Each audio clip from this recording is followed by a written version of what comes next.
very much for coming out on this icy evening. We thought it was important to continue with the work of the committee and to have this meeting tonight. So really thank you all for coming.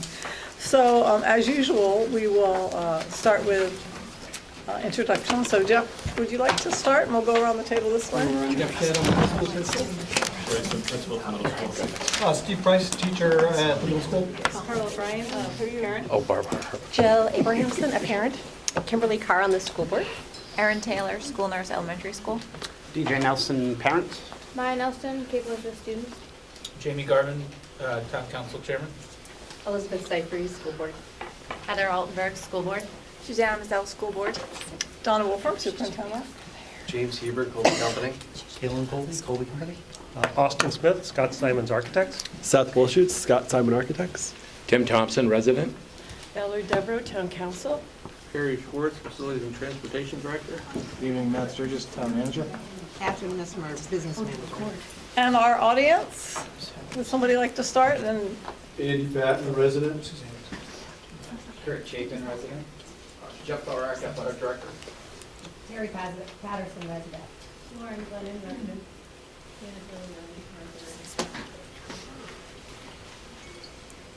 did we get everybody? Okay, good. Again, welcome. And really the charge of the committee is to study the challenges in the district and in our buildings, and then to make a recommendation to the school board about the need, or if the committee says that they don't believe that there is a need, to do a needs assessment. So we're not here to solve the problems of the district or to really even identify the specific problems, but rather to recommend or not recommend that funding for a needs assessment be included in the FY20 budget, which we are working on right now. So again, that is our charge. You have in front of you minutes of our last meeting. I was looking at the attendance, and it's so great to see that so many people have attended these meetings. So these were sent out, as well as you have them in front of you. So if anybody sees changes that we need to make, I don't know if we need to do a formal acceptance, but please let us know if we need to make any changes. I should read through these.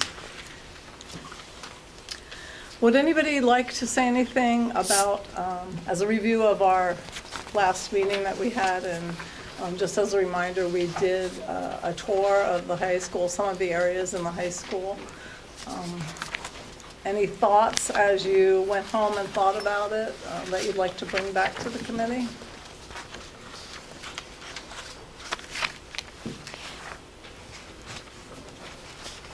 Okay, great. I guess we'll move on. We talked last about looking at possibly some photographs of some of our neighboring schools, just to see what's out there. And Susanna, photographer Susanna, went around and took some photographs, and you took some off the web too, I understand. Yep. So I'll just take it away. So she's got a slideshow for us. Space. I'm going to see Hopefully I won't get Okay. in the way. So, let's go through it. I kind of have to do this piecemeal. Beginning in alphabetical order if we found it. Again, I got information about any bonds or funding, as well as I could off the internet, articles, and sometimes I would have to get some pictures off the internet also, but as many as I could get personally, I did. So, in 2011, Falmouth completed construction of a new green elementary school for $37.7 million. The state funded 83% or $31.7 million. Falmouth residents paid $6 million.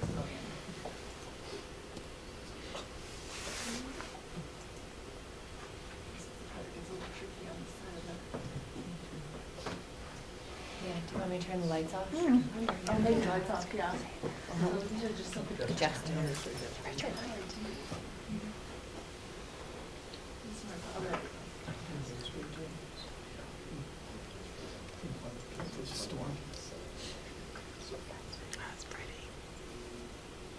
Thank That's you. better. Good for Sandy. So this is their elementary school, K through 5.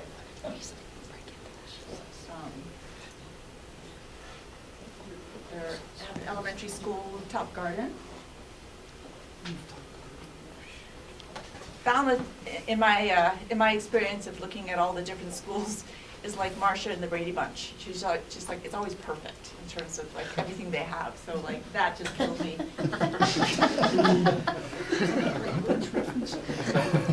I'm aging myself or dating myself, or whatever. Enclosed entryway.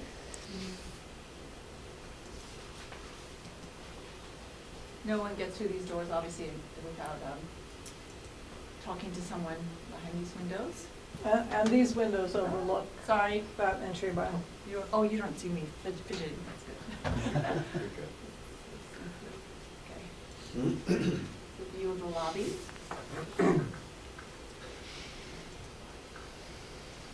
So their cafeteria is ginormous. It has 2 different entryways. And at each entryway, they have these hand washing sinks. Where's Erin? That's what I want. Yeah. This is just a partial view of the cafeteria. Because their kids were in there, they didn't want me taking any pictures with kids. They have a whole nother duplicate of that on the other side of that wall. So they have ample serving space.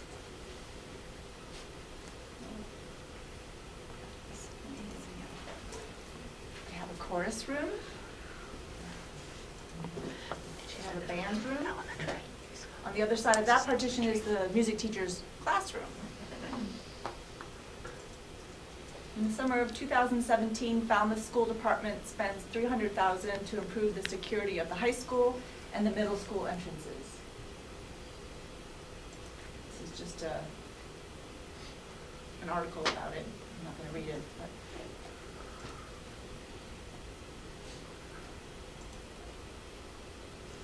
Solar panels.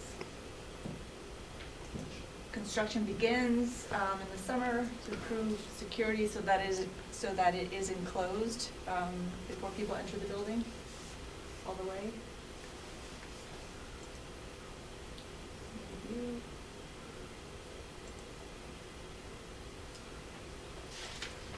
This is the back of the school. Pretty pretty for the back of the school. This is where the enclosed area is, and you can't see it from here, but the office is right facing me. This is an area of overflow lunch and lounge area. I couldn't get any closer because there were kids there. But right here, there's extra tables of seating, and these are all benches, really nice looking benches. Library.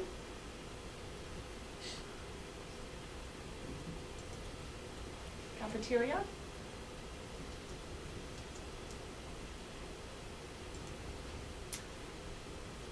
Look at this, Mr. Price. This is the auditorium entrance. Just the entrance. Yeah, it's stunning. This picture doesn't do it justice. But this is the auditorium. It's bigger than it looks, and also there's a balcony with extra seating. This is another hallway where they have something that I think most of the schools I've seen, the high schools at least, have this.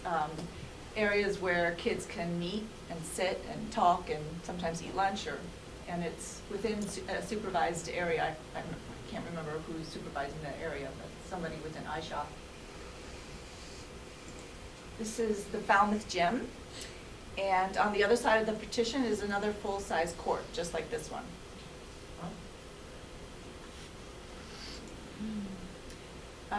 They have, as you see, these paving stones where local residents have donated money to the schools. I'm not sure what the vehicle for the donation is, but it's a good idea. This one, I just kills me. It says tessellation 3D is based on the mathematical concept of deconstructing a geometric space into smaller pieces. So they decided to install that sculpture outside. It's now installed, but it's huge, and they have it. All right, next, RSU 5, which is composed of Freeport, Durham, and Pownell. Focus on Freeport High School. In 2013, Freeport voters passed a bond referendum for high school renovations in the amount of $14.6 million. There are enough Freeport voters to override the Pownell and Durham voters who opposed it. This is as it looks now. I couldn't get into this school for the office. They have an enclosed entryway because they wouldn't let me in while the kids were there. That's the front office. There's the window. This was the only school, by the way, that wouldn't let me in. And I didn't even say where I was from. The main office. The main office. This is their Performing Arts Center. It's connected to the high school. That's used by the community as well, correct? Mm-hmm. Yeah. And then in January 2017, Freeport voters support a $1.7 million bond to put towards a new track and field complex at the Freeport High School, as well as a second bond in the amount of $353,000. I can never say these numbers. $353,955. To provide lighting and other improvements to the sports complex. The two bonds, along with $2.3 million raised by the Tri-Town Track and Field Project, provide a complete funding for the $4.5 million Joan Benoit Samuelson Track and Field Complex. Which is amazing. I was there for a soccer game this fall, and it's beautiful. Yeah. And as I was investigating in this, about this Tri-Town Track and Field Project, that was made up of community members who they themselves raised $1 million, but because of Joni's affiliation with Nike, Nike put in the other $1.3 million. In May 2018, and this year, it was completed.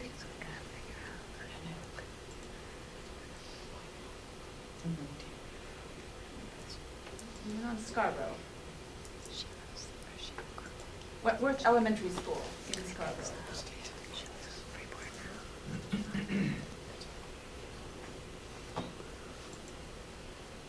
Completed in 2014.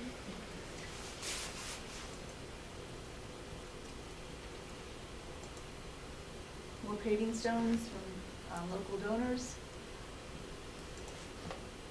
Playground right off the front. Enclosed entryway. The front office windows.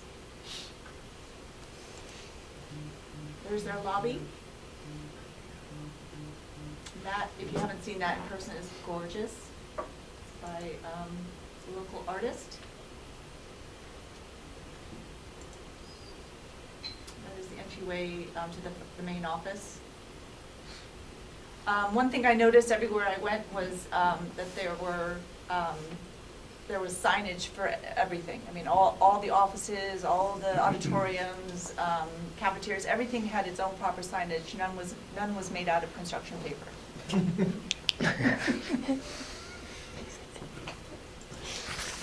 View from the lobby.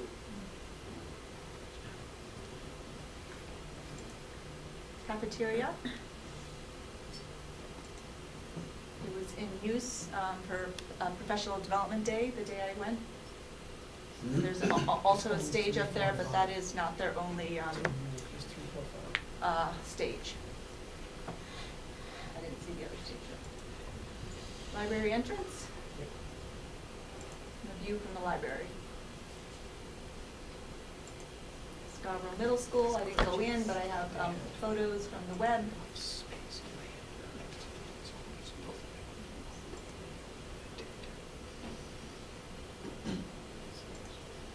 high school. This is old. High schools.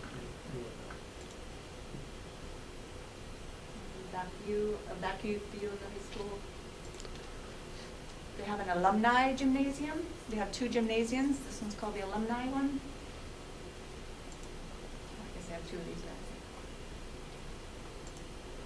guys. Their enclosed entryway is quite spacious. The windows you see are the main office. It's a lot like a sort of a smaller version of our high school, I think. This is a view looking into their lobby. View from the lobby. And from the lobby, you can see these windows that look into the cafeteria.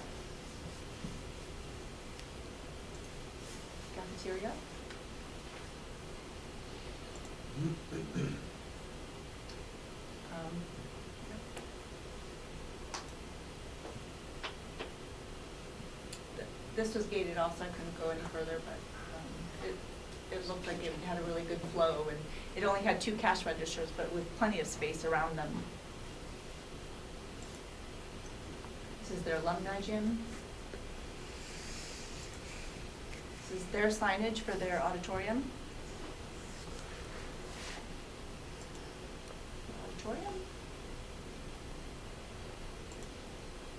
Library entrance is a lot like ours, but they've made it continuous with the carpet going all the way to the door. They have this sort of cute idea of this terrarium here, this wherever, and then within the doors of the library are a girl and boys bathroom and water fountain. A view looking in.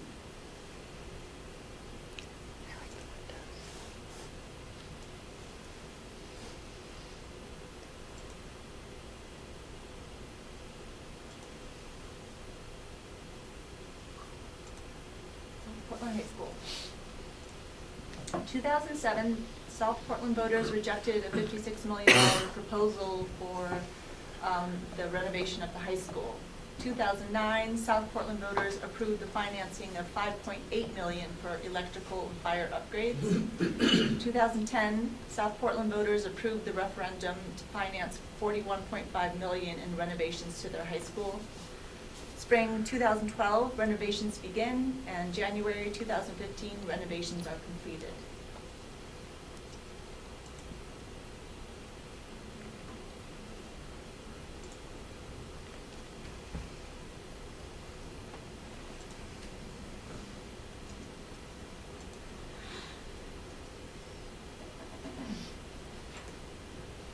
This is their enclosed entryway. Front office. But you can see the front office, once you get through these other doors, the second double doors, it forms sort of a C shape, so it's kind of a half fishbowl effect, so everybody in the front office is exposed. Looking out from the entryway, the lobby.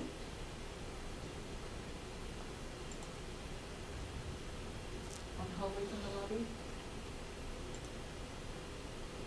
New stairwell. They call their library the Learning Commons. This is the entryway.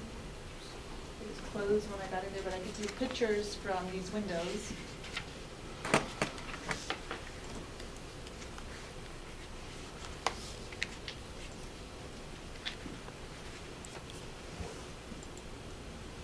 Entrance to their gym.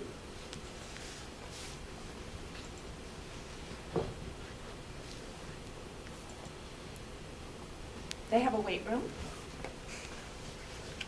pretty big.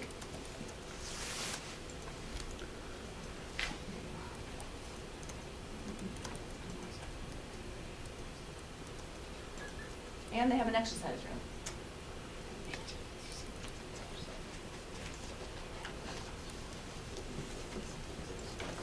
And a school store where they sell their t-shirts and things.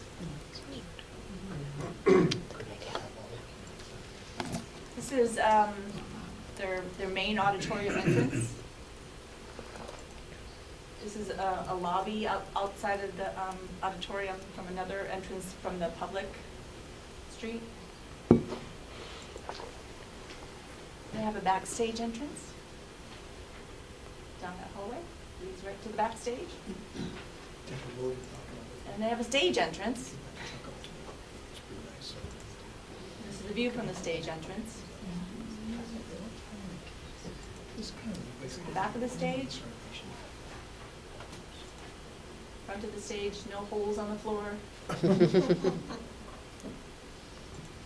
they have healthy curtains. The view of their auditorium. Commemoration plaque.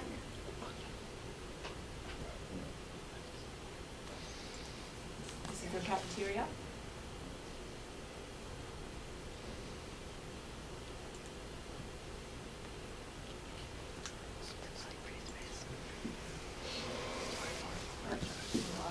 Now we're on to Westbrook.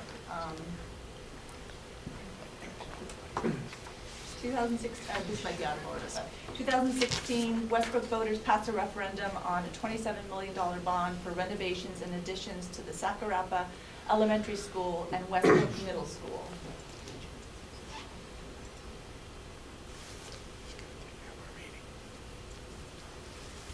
I didn't go here, these are all from the web.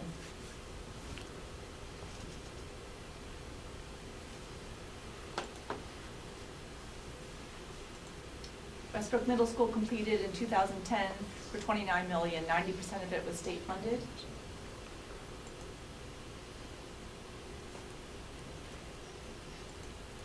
And then the Westbrook Performing Arts Center. In 2007, the Westbrook voters approved the proposal of a $4.1 million taxpayer-funded 15,000 square foot auditorium to provide a first-class venue for community and school performances. The auditorium was an add-on to the $29 million middle school that we just saw pictures of, located on the same campus, which I already said 90% of the school was state funded. And this is just saying that it was funded entirely by citizens and businesses of Westbrook. The Performing Arts Center presents a variety of different events, including music, dance, theater, comedy, movies, business meetings, and many school and community functions as well. I don't know if you can see that, but it's just saying celebrating community. This is a view of their performance center. View.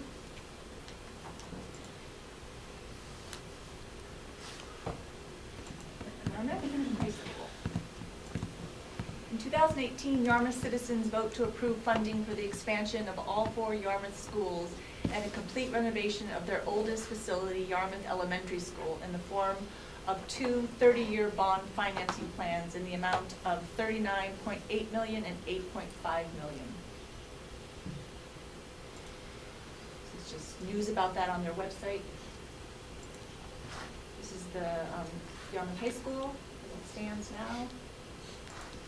They have a small but enclosed entryway right here, and across this little spot is where the front office is. So they can see, but they're not directly at the door. These are the main offices that look out at the doors. This is the lobby.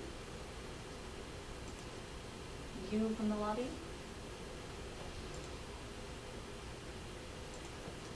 Entrance to the library.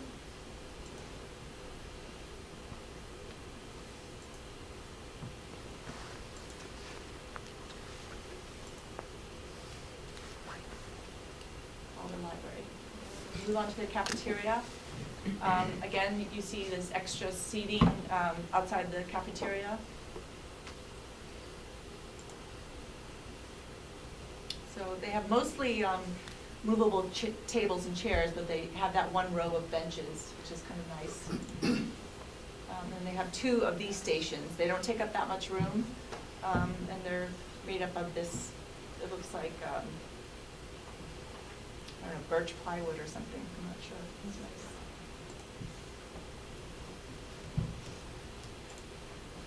And this is the outside of their Performing Arts Center. I couldn't get in, but I believe it takes that whole wall, up that whole wall. As I'm saying, the Performing Arts Center is on the left, that's the cafeteria on the right, and there's more like bench seating outside of the cafeteria. Now we move on to us.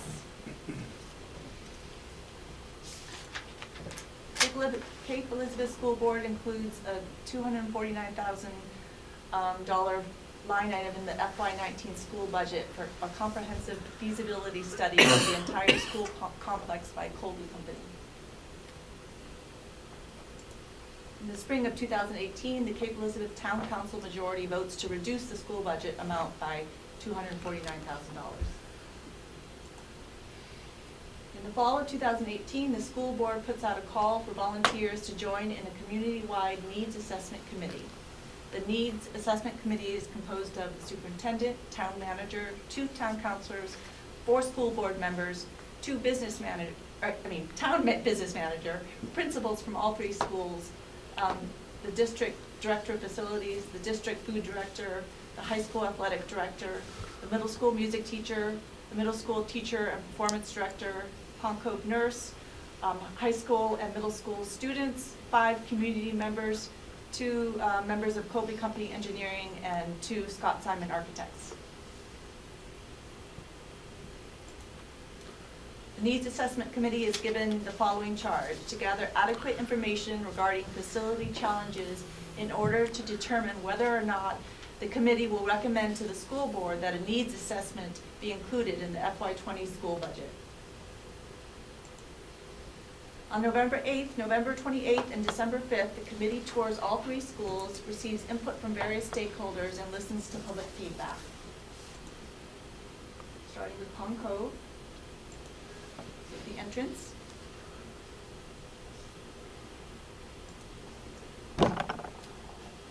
Make sure you look directly into the camera. Signage. This is what you see when you enter.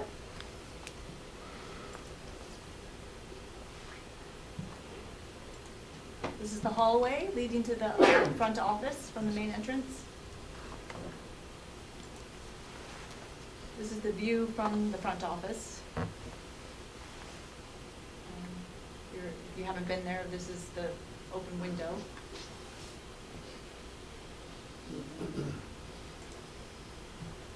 Office. Lobby.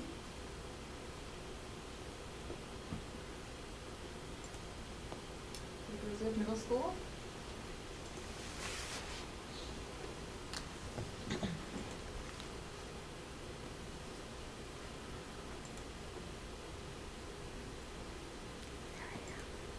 Elizabeth Middle School entrance.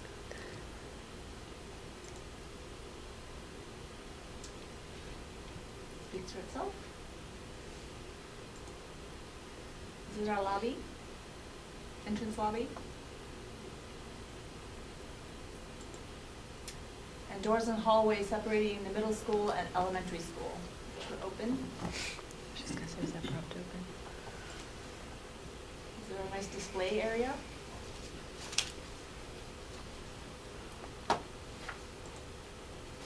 Cafeteria access located right at the entrance of the lobby. View from the main entrance. Offices are down the hallway.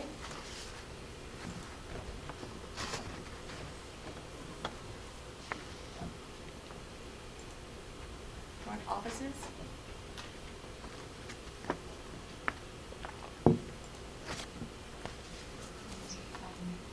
And my daughter takes this picture. Location of ancient and mysterious unnatural waterfall outside of the 6th grade classroom. I said to take a picture of the bucket, but she said the bucket's gone. Carrie, is that true? It's gone. Is the problem solved? No. It's in this, it's in the upcoming budget. The bucket? The bucket? Bigger bucket. Elizabeth High School.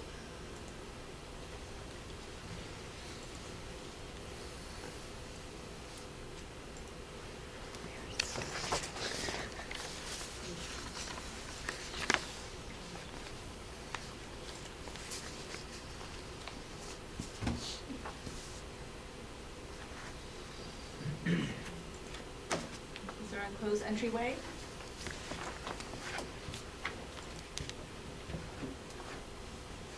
Offices to the right.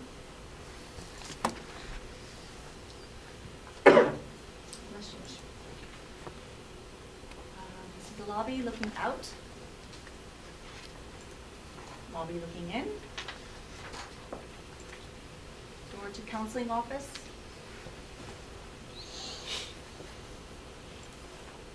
Lobby.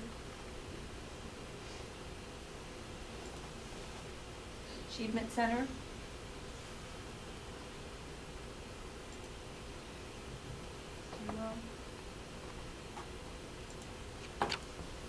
Library entrance.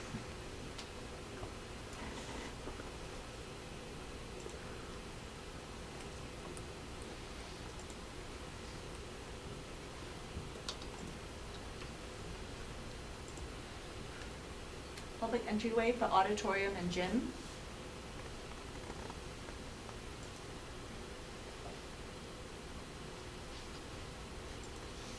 Auditorium entrance.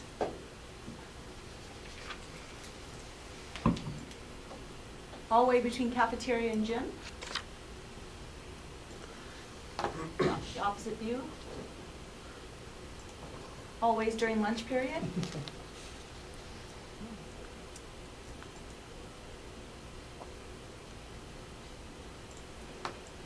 Cafeteria.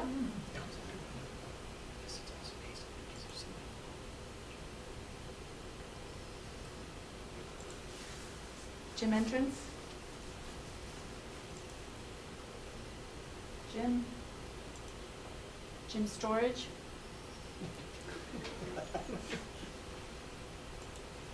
Hallway to athletic facilities. Weight room entrance. Weight room. PE storage closet. Laundry room.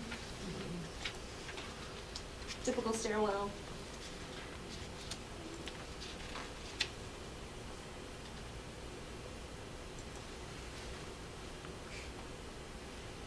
The only plaque.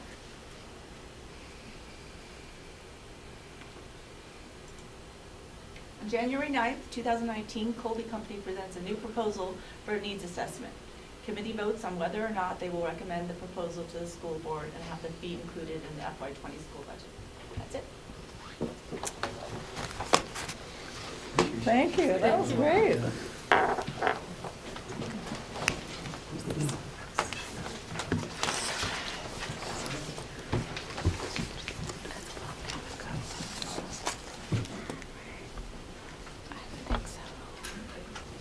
Lights.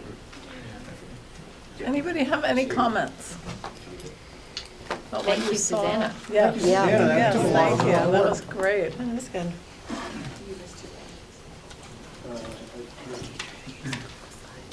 Comments?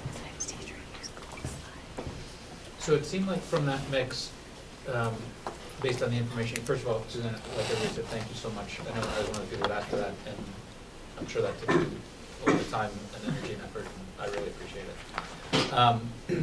It looked like from the information you gathered that Falmouth and Westbrook were the only two there that had any state support. I think all of the others. It's what it looks like. I'm Yeah, not and- 100%. Yeah, 'cause- and I'm not holding you to it, Yeah. but, which I think speaks volumes to Mhm. the similar situation we're in. And then Freeport obviously had, you know, a unicorn sports athletic company. Mhm. You know, help with that too, but, so I just think, I mean, I think it's important to underscore and highlight, the rarity of receiving state funding for school renovations or school construction is, and how, you know, in all of those cases, otherwise, and even in the Westbrook side, you know, the Performing Arts Center was community supported, you know, in order to gain the efficiencies at the same time as the school itself is constructed. Yeah. So, I just want to say, I mean, it struck me so much in seeing all these different places, how much, how the pride of the community is so reflected in their buildings. And we have that pride too, but I think it's within us, it's within the people, it's within the students, and within the staff, which is, I'm sure they have it there too. But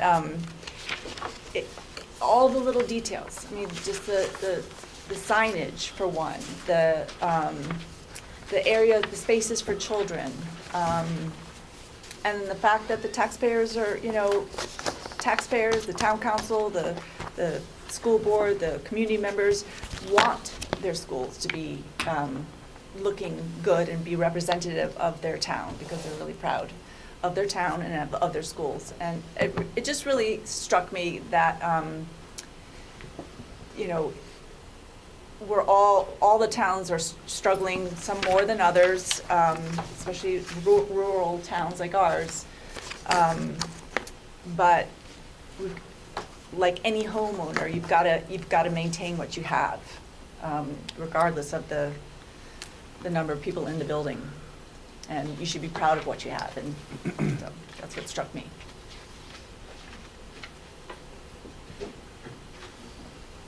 Other thoughts? Elizabeth? Oh, I thought one of the most overwhelming and kind of simple things that struck me was natural light. If you look at, I mean, Yarmouth probably did their high school renovation at least 20 years ago. They're, you know, and even there, you've got natural light and high ceilings and air as opposed, like, you know, it was very stark in contrast to the pictures of our building, and it was glaring to me, just the human yearning for natural light to come into their spaces. So I thought that was a big. That's true. That definitely was evident. Especially in the big congregating places like the libraries and the cafeterias. Yeah. Just, and the lobbies. Mm-hmm. Just the natural light.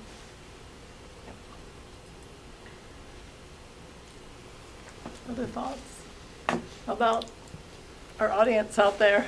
Any thoughts from you? Sure. Suzanne, that was really helpful. It was great, and Thank it you. showed really a diversity, and I like the lack of institutional vibe that they all seem to show. Mm-hmm. So that was really interesting. But just one quick point, that there is also, in all of those communities, their tax base is different. Most, if not all of them, their tax bases are different than Cape's. We have so much of our tax base is residential. They have a lot more business tax base, I believe. And so that's also why it's really important as we're looking at this, and I think this is so helpful, but looking at being creative with how we seek to fund whatever is decided at the time. And I think the naming rights were great, and the pavers that was used at Fort Williams. There were lots of creative ways to really engage. You're getting your community to buy in, but you're also getting dollars that we might really have to fight for in the form of a tax on the citizens.